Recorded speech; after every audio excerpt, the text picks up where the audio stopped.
Hello and thank you for tuning in. Today I'm going to be looking at the Jeep Cherokee here. This is an everyday driver for me, and I've been noticing that it's been harder to start lately. It's sounding weaker, the starter is, and it's sounding slower.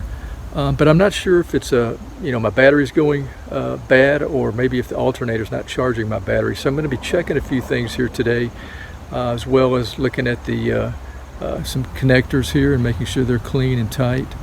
But for now, let's go ahead and put the camera down at the battery and give a listen to it. Trying to start the Jeep here. Don't know if it's a starter. I'm thinking it is. Just tested the battery. Battery has 12.52 volts. I'm getting nothing here as I turn it over.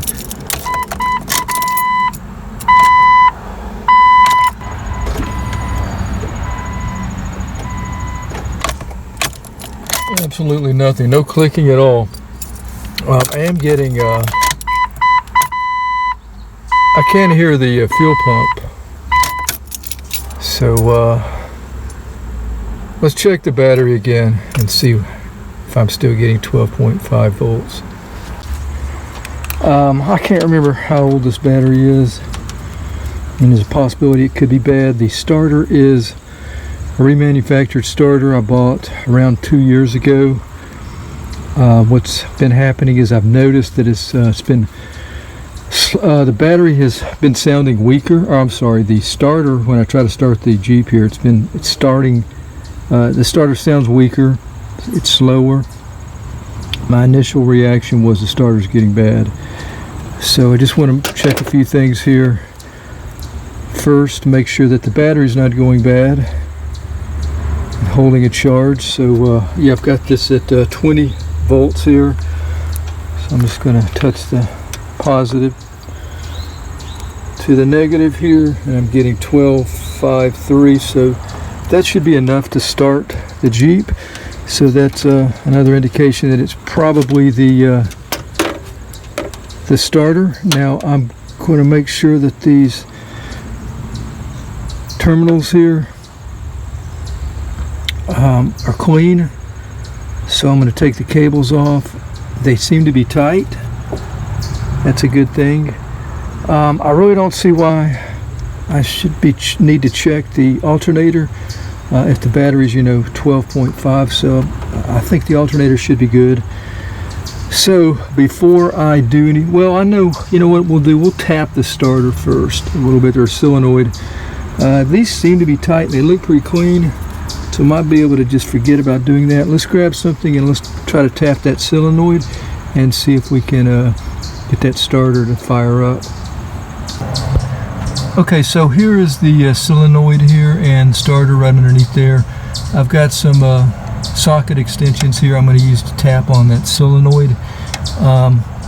Tried to spray the connectors there and clean those up. Actually, I did that a while back. Used some just brake cleaner, parts cleaner. So let me set the camera up here and we'll start our tapping.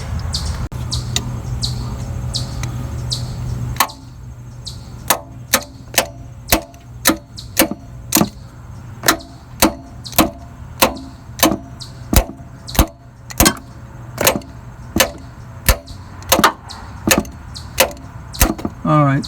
I would have liked to hit it a little bit harder, but let's go see if that did anything at all.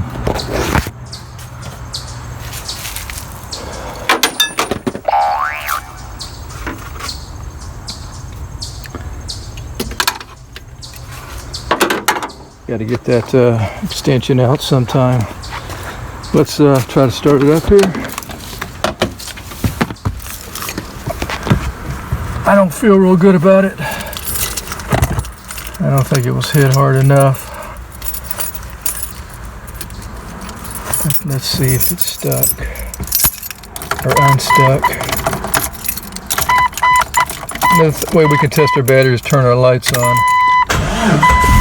Okay, it started up, so that's telling me that's a bad starter. Just tapping on it like I did got it to fire right up. Let's check our lights. I wish I had someone to help me here. Turn the turn them on and off, but yeah,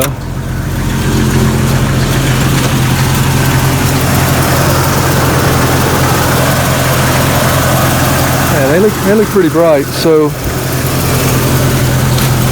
while we're at it here, we can go ahead and test that alternator. Let me find the meter again. We got the multimeter again here. We're on 20 volts.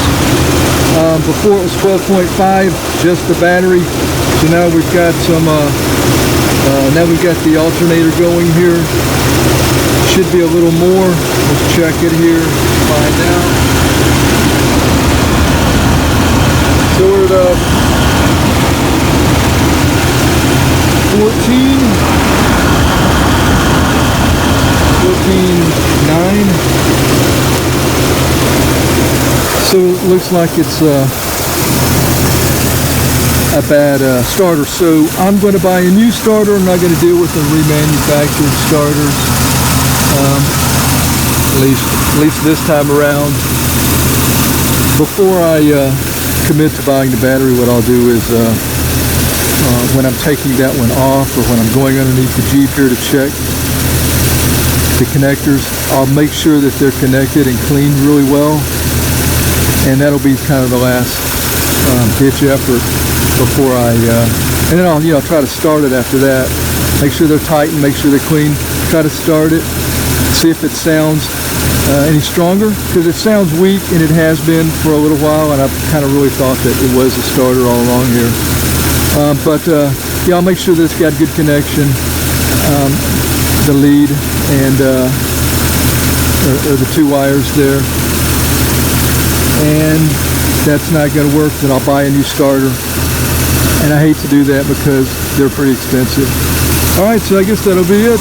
Trying to figure out, diagnose a bad starter, battery, alternator on a Jeep Cherokee. So thanks for watching. Until next time, have a great day and take care.